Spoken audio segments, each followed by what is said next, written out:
मेरे बच्चे, आज वो व्यक्ति तुम्हारे बारे में जांच पड़ताल कर रहा था। वो अपने फोन में तुम्हें लेकर कुछ चीजें देख रहा था और वो ये जानना चाहता है कि अब तुम्हारे जीवन में क्या चल रहा है। उसे बहुत उत्सुकता है ये जानने की कि तुम कब क्या कर रहे हो। वो तुम्हारे जानने वालों से, तुम्हारे दोस्तों से भी तुम्हारे बारे में पूछने की कोशिश कर रहा है कि कहीं से तो तुम्हारे बारे में कोई जानकारी उसे मिल जाए। उसकी हालत बहुत खराब हुई पड़ी है मेरे बच्चे, और वो कुछ दिनों से तुम्हारे अलावा कुछ और सोच ही नहीं पा रहा है। सोते उठते बस उसके दिमाग में तुम्हारा ही ख्याल आता है। उसका दिल ये जानता है कि तुम अब उसकी पहुंच से बहुत बाहर जा चुके हो। अब तुम्हें एक बहुत मजबूत व्यक्ति बन गए हो, जिसे किसी के सहारे की, किसी के साथ की, किसी ने प्रेम की कोई ज़रूरत नहीं है। पर फिर भी वो तुमसे एक बार बात करना चाहता है, क्योंकि उसे आज भी यकीन नहीं होता है कि तुमने उसे छोड़ दिया है।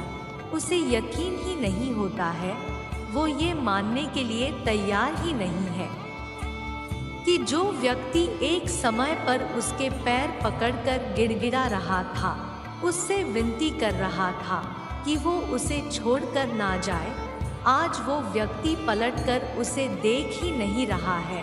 उसे ऐसा लगता है कि तुम आज भी उसके लिए रो रहे हो और यही देखना चाहता है वो आज भी तुम्हारी आंखों में अपने लिए आंसू देखना चाहता है।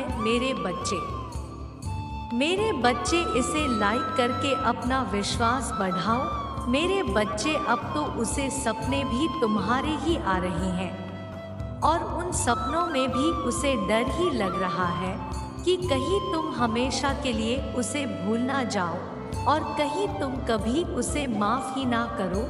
अब उसके शरीर की ऊर्जा खत्म हो रही है मेरे बच्चे, और हो सकता है वो कुछ दिनों में तुमसे बात करने की कोशिश करे।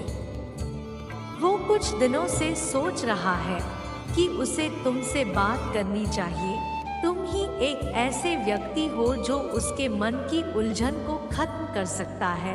वो तुम्हें बहुत याद करता है और उसे ऐसा ही लग रहा है कि तुम उसके जीवन में सूर्य की वो किरण थे जिसके जाने के बाद उसके जीवन में सिर्फ अंधियारा ही बच गया है।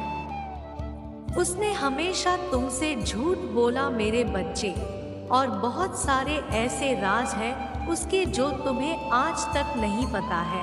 पर वो कुछ दिनों से यही विचार कर रहा है कि वो अपने वो सारे राज तुम्हें बता दे। पर उसे पता है कि जब वो राज खुलकर तुम्हारे सामने आएंगे तो तुम कभी उन्हें माफ नहीं करोगे। मेरे बच्चे, मुझ पर विश्वास है तो हाँ टाइप करो और इस चैनल को सब्सक्राइब करो। मेरे बच्चे, तुम इस जन्म में क्या किसी भी जन्म में उस व्यक्ति को कभी माफ नहीं करना चाहोगे और उसको वही डर खाया जा रहा है। ऐसा नहीं है कि उसे तुमसे बहुत प्रेम हो गया है। हमेशा याद रखना, जो व्यक्ति एक बार तुम्हें धोखा दे सकता है, रोता हुआ छोड़कर जा सकता है, उसे दोबारा तुम्हें छोड़कर जाने में थोड़ी भी हिचकिचाहट नहीं होगी। वो तो तुमसे इसलिए माफ़ी मांगना चाह रहा है और तुम्हें इसलिए याद कर रहा है क्योंकि उसके अंदर यह भया गया है कि उसने जो तुम्हारे साथ किया वो पलटकर अब उसके साथ होगा, और इससे पहले कि वो चीज़ें उसके साथ हो, वो तुमसे माफ़ी मांग लेना चाहता है। वह तुम्हें वह सारे राज बता देना चाहता है क्योंकि उसके परिवार के लोग बहुत सख्त हैं। कुछ चीज़ों में उनकी अलग सोच है, जिस सोच की वजह से वो अपने हिसाब से निर्धारित करेंगे उसके लिए उसका भविष्य, और इसी बात का डर उसको अंदर अंदर खाए जा रहा है कि अगर उसको उसके पसंद का जीवन साथी नहीं मिला तो, और अगर कहीं उसको ऐसा कोई जीवन साथी मिला जो उसके साथ वही करे जो उसने तुम्हारे साथ किया है, तब उसे यह पता है मेरे बच्चे कि उसने तुम्हारी चमक को छीन लिया था। तुम हंसने मुस्कुराने वाले व्यक्ति थे। बचपना था तुम्हारे अंदर जब तुम मुझसे मिले थे। उसे भी इस बात का एहसास बहुत अच्छे से है कि तुम्हारे दिल के कोने में आज भी कहीं ना कहीं वो यादें हैं, क्योंकि तुम्हारा प्रेम सच्चा था। उसने चाहे दिखावा किया, उसने चाहे बहुत बर्बाद करने की कोशिश की तुम्हें, पर तुम्हारा प्रेम उसके लिए हमेशा सच्चा था मेरे बच्चे। पर उसने तुमसे तुम्हारी वो चमक छीन ली, तुम्हारा बचपन छीन लिया और तुम्हें अंधियारे में डाल दिया। पर तुम उस अंधियारे से निकलकर खुद से प्रेम करना सीख गए। तुमने अपने आप पर बहुत काम किया, अपने व्यक्तित्व को बढ़ाने के लिए बहुत काम किया, अपने भविष्य के लिए बहुत काम किया मेरे बच्चे। तब जाकर तुम आज वहाँ खड़े हो जहाँ तुम्हें किसी की ज़रूरत नहीं है, जहाँ तुम्हें उस व्यक्ति तक की ज़रूरत नहीं है। और आप जब वो अंधियारा उसे घेरता जा रहा है तो उसे एहसास हो रहा है कि उसने तुम्हारे साथ कितना गलत कर दिया। उसने एक व्यक्ति की चमक छीन ली, उसका प्रेम उससे छीन लिया, जो निस्वार्थ मन से बिना किसी चाह के उससे प्रेम करता था। और इसी बात की माफ़ी मांगनी है उसे तुमसे, और तुम्हारे अलावा और कुछ सोच ही नहीं पा रहा है। उसका सर फटा जा रहा है, वो सब कुछ सोच सोच कर उसको घुटन हो रही है। उसकी अंतरात्मा उसको निचोड़ रही है मेरे बच्चे, और उसे ऐसा लग रहा है कि जब वो तुमसे बात कर लेगा तो उसका मन हल्का हो जाएगा। पर उसे यह भी पता है कि अब तुम उसकी बातों में नहीं आओगे, अब तुम उसके लिए नहीं रोओगे।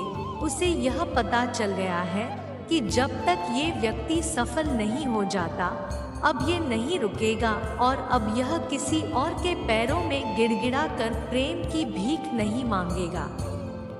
अब तुम ऐसा कुछ भी नहीं करोगे और कभी किसी के लिए नहीं करोगे मेरे बच्चे, क्योंकि तुमने एक बार बहुत बड़ी ठोकर खाई थी। अब वो ठोकर तुम्हें कभी नहीं मिलेगी और तुम्हें खाने भी नहीं है वो ठोकर। तुमने बहुत कुछ सीख लिया है, इस दुनिया ने, लोगों ने तुम्हें बहुत कुछ सिखा दिया। बहुत कम उम्र में तुम्हें वो तजुर्बे मिल गए जो शायद कभी किसी को नहीं मिलने चाहिए। तो तुम्हें परेशान होने की ज़रूरत नहीं है। वह व्यक्ति तुम्हारा कुछ भी नहीं बिगाड़ सकता है और वो अब तुम्हें अपनी बातों में फंसा नहीं पाएगा। तुम्हारी निर्माता तुम्हारी रक्षा हर बुरे व्यक्ति और उनकी हर बुरी भावनाओं से करेंगी। मेरे बच्चे, आज मैं तुमसे बात करने आई। मुझे तुमसे बातें करनी है, तुम्हारा दर्द सुनना है और तुम्हें कुछ बताना भी है। मुझे पता है परेशानियां तुम्हें घेरती जा रही है। मेरे इतने संदेशों के बाद भी, मेरे इतने संकेतों के बाद भी तुम्हारी परेशानियां तो खत्म ही नहीं हो रही है और तुम्हें ऐसा लग रहा है कि मुझे सब कुछ छोड़ देना चाहिए। ये सब तो व्यर्थ है, ये सब बस बातें हैं जो लोग करते हैं। मेरे जीवन में कुछ नहीं बदलेगा। आप तो बहुत देर हो गई है। अब जो भी है मुझे अपना नसीब मानकर उसे ही स्वीकार कर लेना चाहिए। तो मेरे बच्चे, तो मैं एक बार को ये सोचो कि तुम्हारा कोई बच्चा है, वो अगर किसी क्लास में फेल हो जाए तो तुम क्या उससे ये बोलोगे कि अब पढ़ाई मत करो, अब घर पे बैठ जाओ, तुम्हारा कुछ नहीं हो सकता? एक बार सोचो कि क्या तुम कभी अपने बच्चे से ये बोलोगे कि हार मान जाओ, बैठ जाओ, तुम्हारा अब कुछ नहीं हो सकता, क्योंकि उसका कुछ हो सकता है, ये तुम्हें भी पता है। वही यकीन तुम्हें खुद पे क्यों नहीं हो रहा है?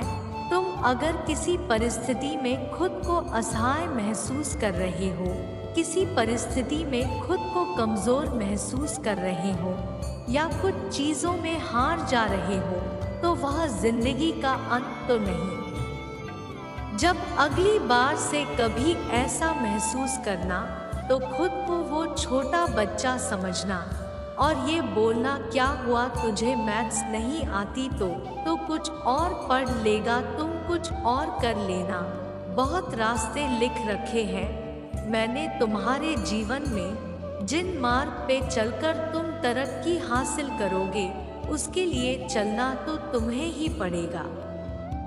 मुझ तक आना तो तुम्हें ही पड़ेगा। मैंने सब लिख दिया है, मैं यहाँ इंतजार कर रही हूँ। इस किनारे तक चलकर तुम्हें आना है, बस क्या तुमसे उतना भी नहीं हो रहा है? उस मार्ग में कांटे हैं, तो वो कांटे तुम्हें दिख रही है।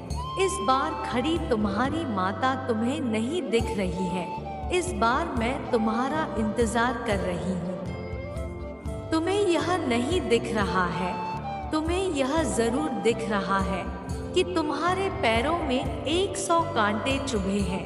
तो ये तुम निश्चित कर लो, आज ये निर्णय ले लो कि तुम्हें उसी पार खड़े रहना है या इस पार आकर मेरे साथ चलना है। अपनी कामयाबी का रास्ता मेरे साथ देखना है। ये तुम्हें निर्णय लेना ही पड़ेगा। यह निर्णय ले लो, और अगर यह निर्णय ले लिया है तुमने, तो फिर मत रुको, फिर अपने पैरों के कांटों को मत देखो। उनका कांटों को मैं खुद निकालूंगी जब तुम मुझ तक चलकर आओगे। रास्ते आसान नहीं होते हैं, बस उन रास्तों को मत देखो, मंजिल को देखो। मंजिल आसान लगने लगेगी जब दुख देखोगे। सिर्फ कांटे देखोगे तो कांटे ही दिखेंगे।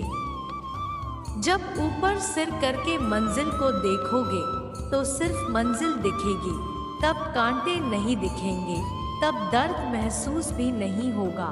उस रास्ते पर कठिनाइयों में हमेशा याद रखो कि मैं हूँ तुम्हारे साथ, और चलते चले आओ मेरे पास। इस बार चले आओ मेरे साथ, आकर खड़े हो, मैं तुम्हारा इंतजार कर रही हूँ। ओम नमः शिवाय।